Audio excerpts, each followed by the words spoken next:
My dear Dhamma children, Dhamma brothers and sisters, we have all assembled here on this sacred land to express our feelings of gratitude, our devotion to my Dhamma father, Sayaджи U Ba Kхина. I was so close to him, so I knew, I understood what a great Dhamma inspiration he had, that now the time has ripened, the clock of Vipassana struck, the Dhamma has to spread around the world. It will spread around the world.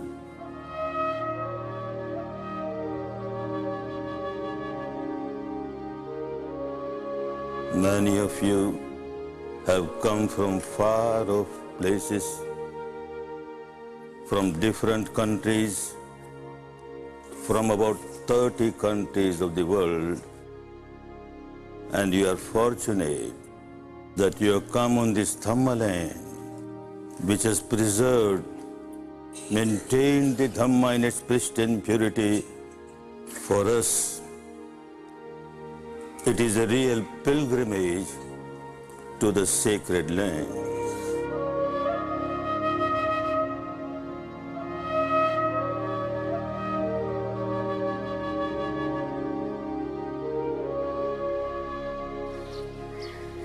In January 2000, hundreds of Vipassana meditators from all over the world joined their teacher S.N. Goenka and his family on a journey to the Dhamma land of Myanmar. On this special occasion, marking the 100th anniversary of the birth of his teacher, Sayaджи U Ba Kхina, Goenka-ji wanted to show the people of Myanmar the great impact Sayaджi's teaching has had in other countries. He also wanted Vipassana students to come and discover a land that has kept the torch of Dhamma bright through the millennia. The centenary celebrations started with a Vipassana seminar at Dhammajyoti, the center built by Goenka-ji's students in central Yangon. First of all, we express our feelings of deep gratitude, deep devotion towards Gautama, the Samma Sambuddha. He had the liberation in his hand. It was there, and yet he sacrificed it.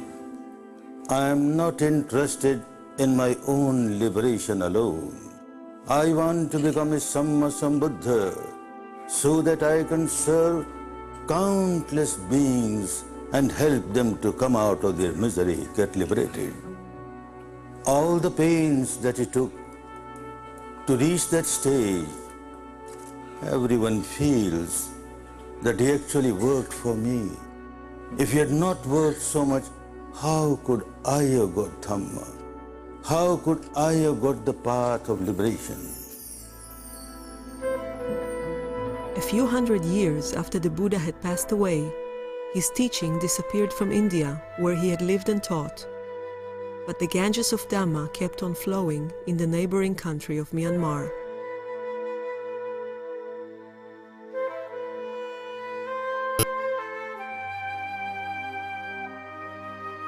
All these saintly people, the teachers, who maintained Dhamma in its pristine purity, from generation to generation, from teacher to pupil, we feel so grateful to them, and we express our feeling of devotion towards them.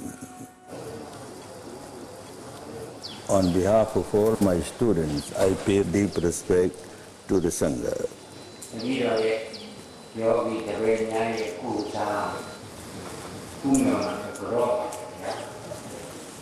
Their blessing is so valuable for me.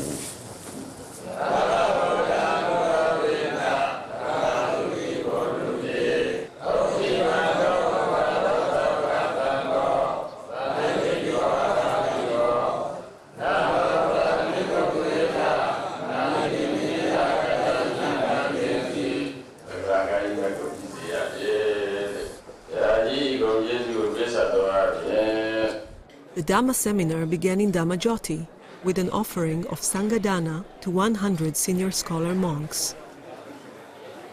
As is traditional in Myanmar, the monks were first offered a meal. After the lunch, each monk was respectfully offered a package containing Sangha requisites. This was a unique opportunity for meditators to earn merits, especially those who had come from overseas and have never had the chance to experience this custom.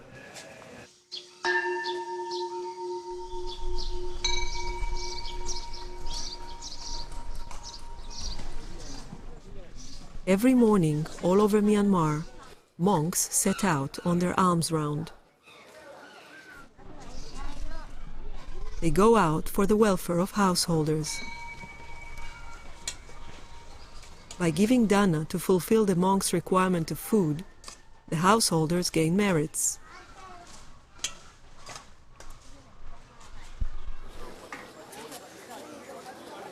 In the Goenka family house in Yangon, the noble tradition of giving alms is maintained, as it is in any other house in Myanmar.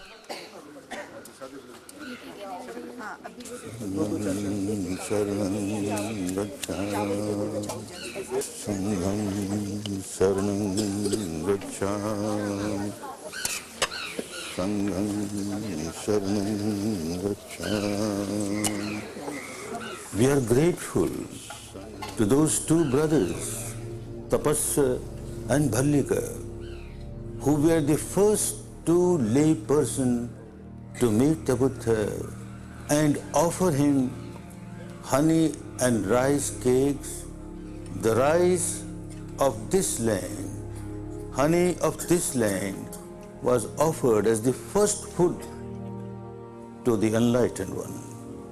It was a great meritorious deed. Those merits go not only to these two brothers, those merits go to the entire country.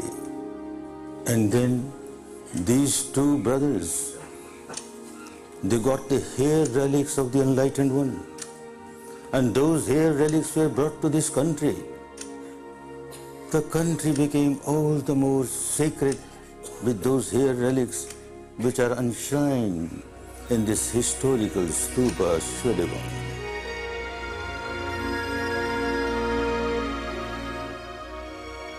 The vibrations of this wonderful Shwedagon with the relics of the hair of the enlightened one is not only helping this country, but is helping the entire mankind. People come and pay respect here, they get benefit of these vibrations, and they keep on walking on the path of Dhamma to get liberated. Of course, those people who go there, pay respects by offering flowers, etc., they get all the merits because of their devotion. But those who go and meditate there, limitless merits, limitless benefits they get by it. Now, hundreds of you who have come for the pilgrimage to this sacred land will be meditating on the platform of Swedigon, and you will realize what a wonderful sacred place it is.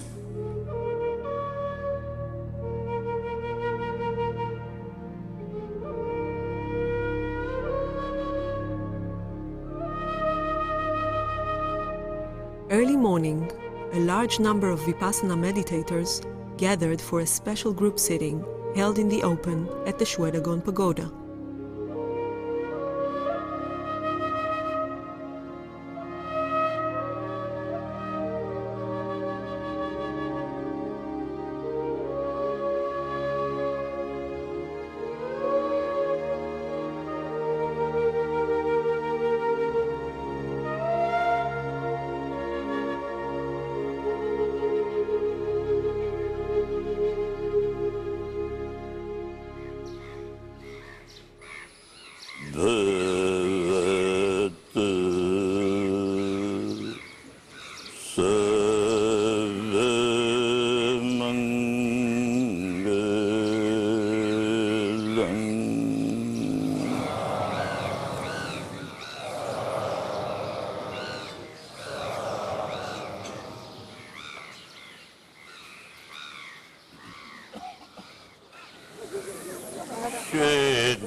Visiting and meditating at the Shwedagon Pagoda was such an inspiring event that Goenki-ji and the pilgrims have made it a daily routine during their stay in Yangon.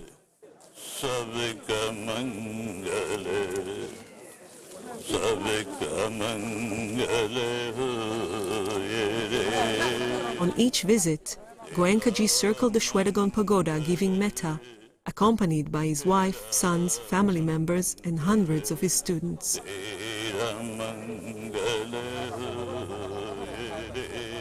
And then, again we remember the great Emperor Ashoka, when he sent Dhammaduta to different countries.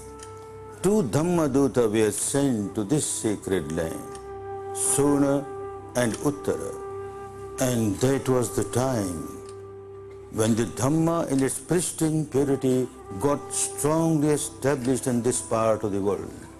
We express our feeling of gratitude, great gratitude, deep gratitude towards these 2 Arhants who did wonderful job to get the Dhamma established in this part of the world, both Pariyatti as well as Patipatti. Remain alert, remain attentive from moment to moment,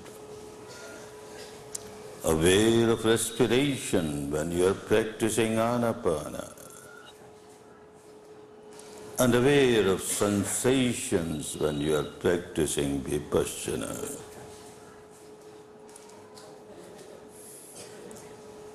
Sensation of this type or that type, every sensation has the same characteristic, the characteristic of arising, passing away, uday, vyay, uday, vyay. Keep on realizing this reality at the experiential level and keep on developing your wisdom, your equanimity.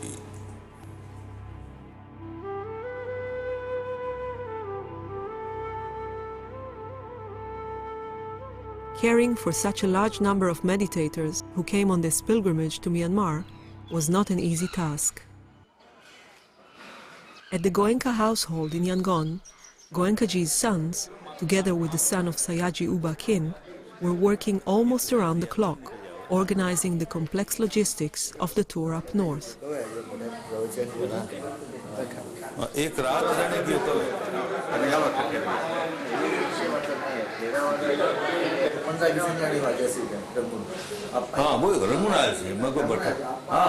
A major help came from the Venerable Bhikkhu Ashinya Nisara, who offered to host the pilgrims in his monastery in the Sagai Hills near Mandalay.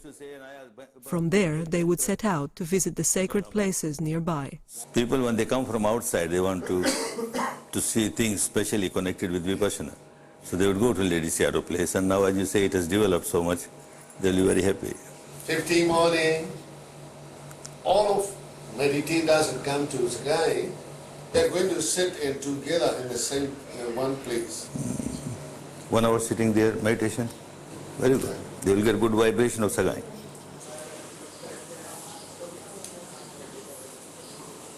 This time, do not miss to see the birthplace of the Lady Shadow. How far from Moyua? Moyua to this village, 35 miles. 35 miles to birthplace, then you said 35 miles for his meditation place. Certainly, if it can be covered in one day, I go from Manly and cover those things and come back. Yeah. Manly because a center has come up there, with Bamos Yadu's place, center has come. Yeah. So wherever a new center comes, it becomes my duty to stay there and generate vibration. Of course, the program is too hectic, I understand, but... Please welcome.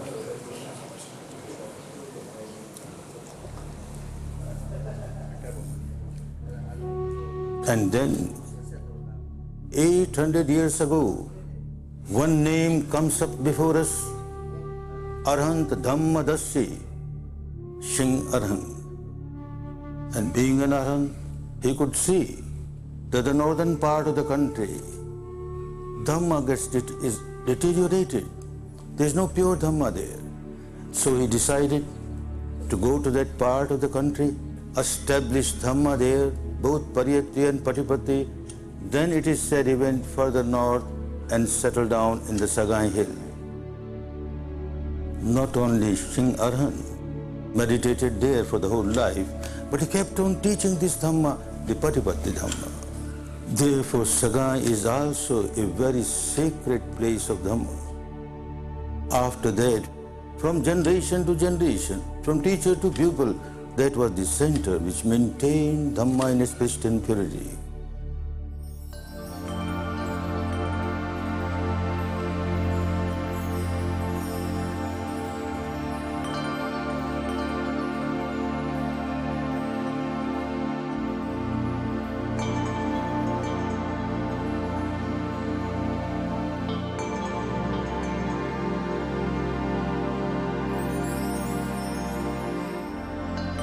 The centenary seminar in Yangon was concluded, and the Dhamma tour had set out on its way up north.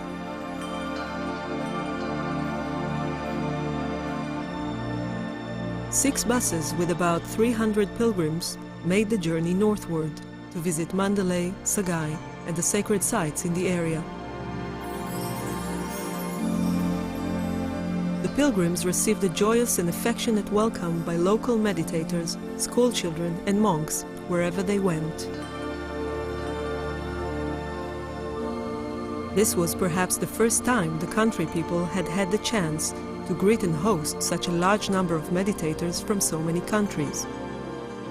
The experience was overwhelming for both sides. The hosts were delighted to be able to welcome and serve food to the pilgrims.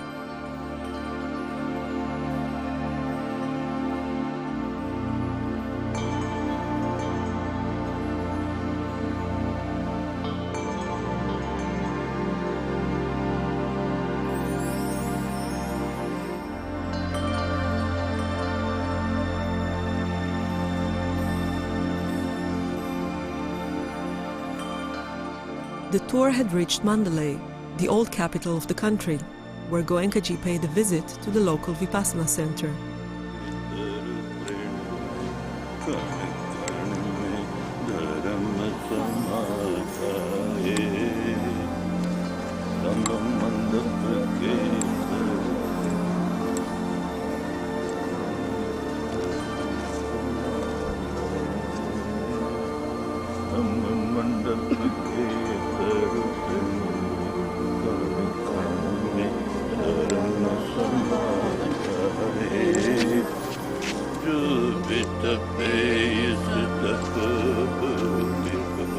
After crossing the Irrawaddy River to the Sagai Hills and spending time as guests of the Venerable Bhikkhu Nisara, Goenki-ji and the pilgrims had left for Monywa.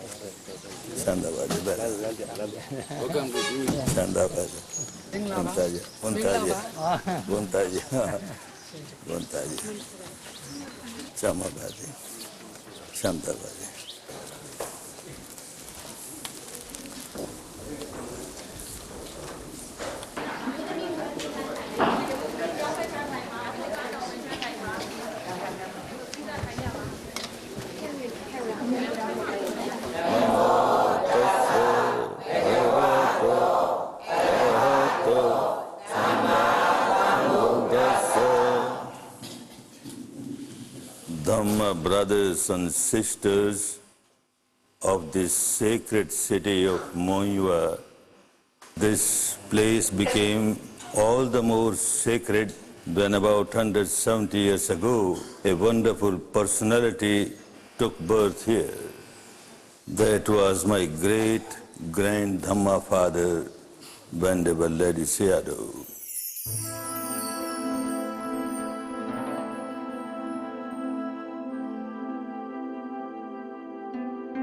He was such a brilliant scholar of Pariyatti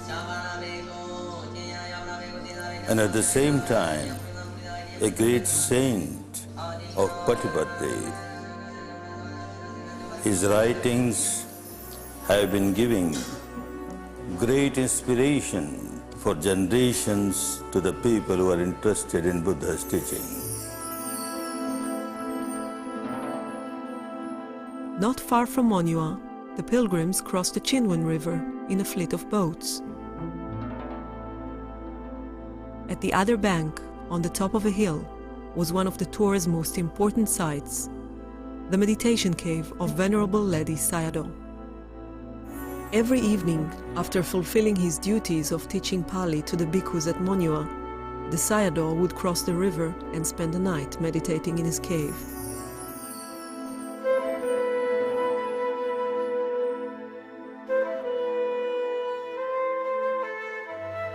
He was such a far-sighted person.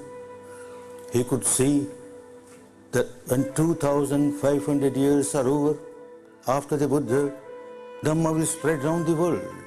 So he made preparation for that. He could realize that in the countries where people have got respect and devotion towards Buddha, the monks are the proper people. They can teach. But in most part of the world, people have no respect for Buddha because they don't know anything about Buddha or his teaching. How will they learn the teaching of Buddha? If the monks go there, perhaps people will hesitate, fearing that he is going to convert us to Buddhism. So after many centuries, he started a tradition where a householder also can become a teacher. He opened the gateway for all the householders to come and practice Dhamma and Vipassana. So when they get real benefit out of this teaching, naturally the feeling of gratitude increases, and that is why in this centenary year, so many people were eager to come to this country of Dhamma and pay respect to the country, pay respect to the Sangha, just because they have tasted Dhamma, they got the benefit from the Dhamma. Therefore, we have a feeling of infinite gratitude towards this wonderful Dhamma teacher. The Venerable Ledi Sayadaw lived and taught for many years in his monastery near Monywa. Today, his successor, the 9th Ledi Sayadaw, is the abbot of the monastery.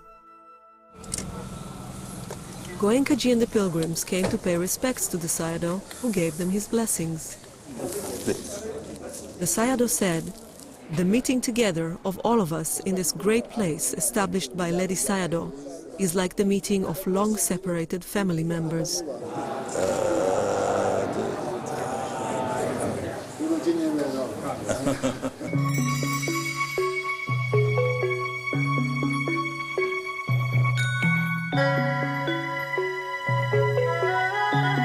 Covering hundreds of miles, Goenka-ji and the pilgrims were trying to make best use of the limited time available. They stopped at famous pagodas, such as the stupa on the balancing rock at Chetyo, and places of meditation where past teachers of Vipassana practiced the technique of liberation. In each place, Goenka-ji met and paid respect to the local Sangha. A wholesome life, good for you. Public talks were organized for large audiences throughout the pilgrimage. This behavior pattern deep inside at the root level of the mind, it generates addiction. Addiction not only towards alcohol or drug, etc., but addiction towards craving, towards aversion, towards ego. All kinds of impurities, one gets addicted and one keeps on multiplying them.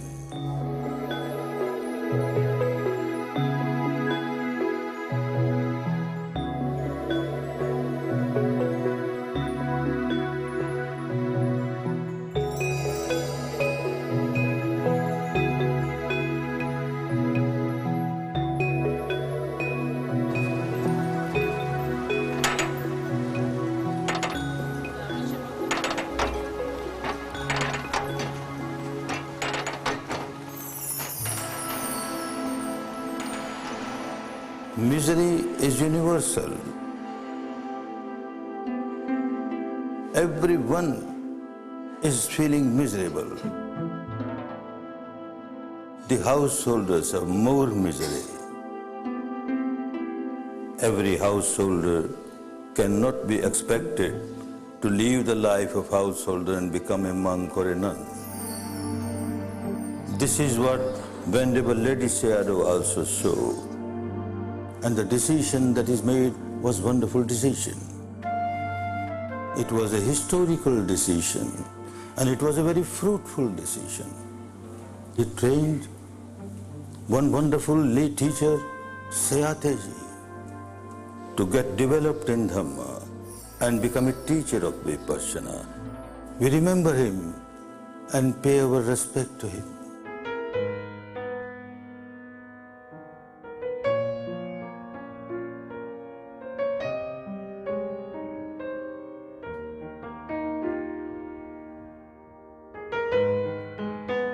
Sayaджi was a farmer living in a small village near Yangon.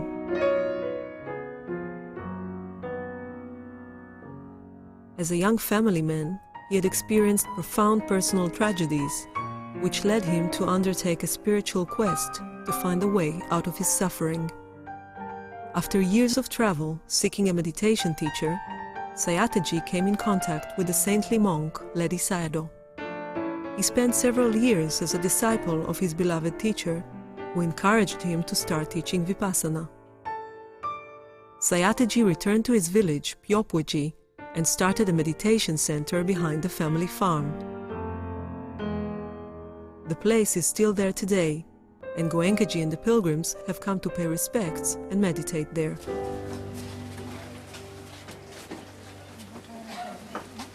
Lady Sayaджi's Dhamma vision is becoming true now. Dhamma is spreading. It would not have been possible if Sayaджi was not a successful household teacher.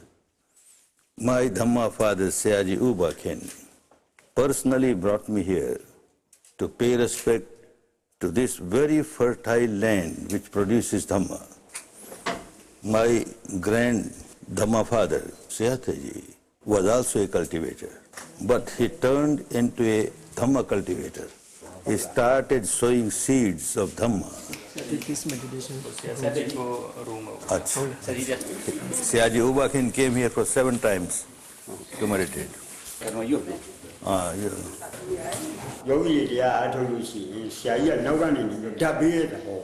In those days, meditation was done here. Sayaджi U Ba Kkhina will also come here, other students will come here, and Sayaджi will sit there. From there he will give metta, give strength to the meditators. Although in the attire of a family man, a lay person. Inside, he lived the life of a monk. So very much pure was his life that people will keep on getting inspiration by his life. Therefore, we express our feeling of infinite gratitude towards Syateji. This is the sacred land where Sayaджи У Ба Кхина got his second birth, coming out of the shell of ignorance under the guidance of Syateji.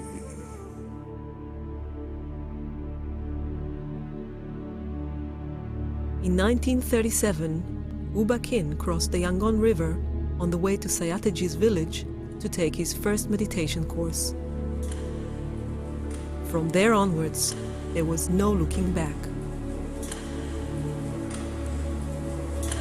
My Dhamma father, Sayaджи U Ba Khin, used to say that the time clock of Vipassana has struck.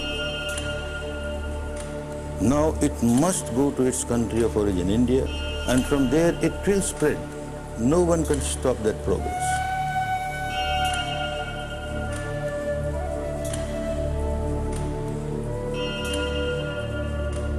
U Ba Khin combined his profound dedication to Dhamma with his devotion to government service throughout his life.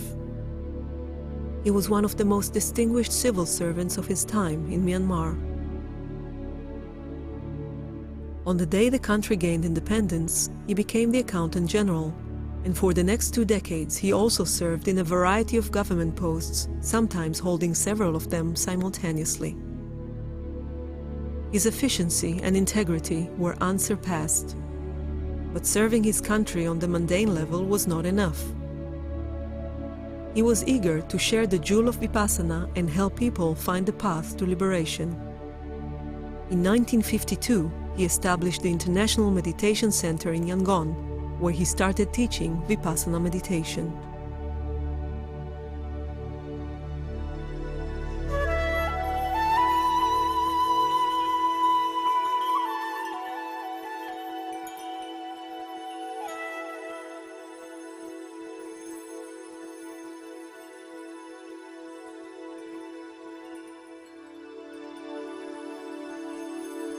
As a teacher, U Ba Khin insisted on strict discipline, but at the same time, he showed immeasurable love and compassion. He was able to explain Dhamma in a way that Buddhists and non-Buddhists alike could grasp and appreciate. His unique non-sectarian interpretation of Dhamma and his ability to teach in English drew people from different countries and religious backgrounds. Sayaджи U Ba Khin paved the way for Dhamma to start spreading all over the world, far beyond the borders of Myanmar. In 1955, S.N. Goenka, a successful businessman and the leader of the Indian community in Burma, took his first Vipassana course with Sayaджи U Ba Khin. It was a life-transforming experience. He continued to study for 14 years under the guidance of Sayaджi and became one of his foremost students.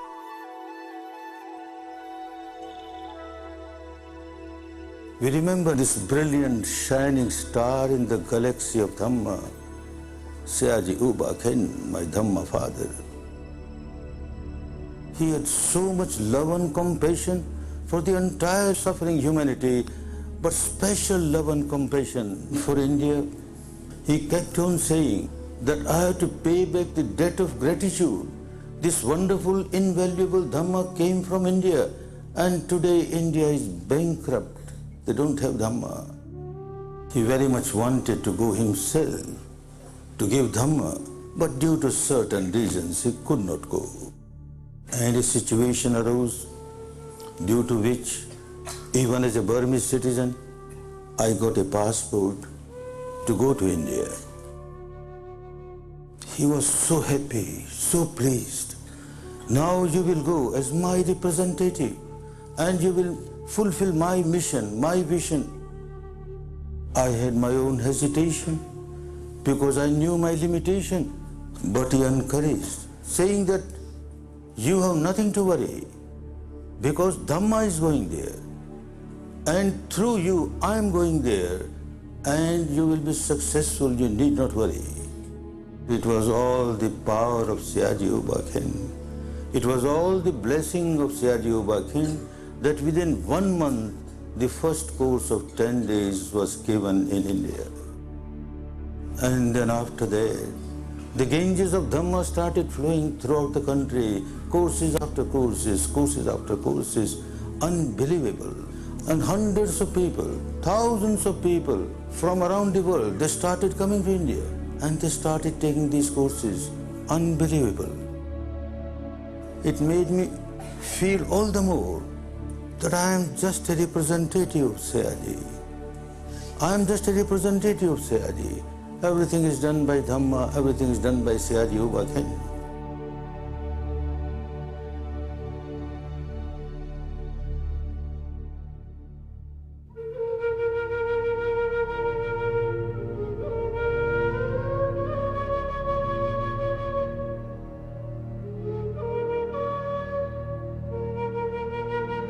Therefore, on this day, when we are all assembled here to pay our homage to this great householder saint, Sayaджi U Ba Kхina, our Dhamma father, the only way to pay real respect to Sayaджi U Ba Kхina is live the life of pure Dhamma. Be a good example of somebody living the life of pure Dhamma, and keep on serving people egolessly, always thinking that I am the representative of Sayaджi U Ba Kхina. May the Dhamma vision, may the Dhamma mission of that great teacher Sayaджi U Ba Kхina get fulfilled. May more and more people around the world get benefited by this wonderful Dhamma. May all come out of their suffering. May all be happy, be peaceful, be liberated.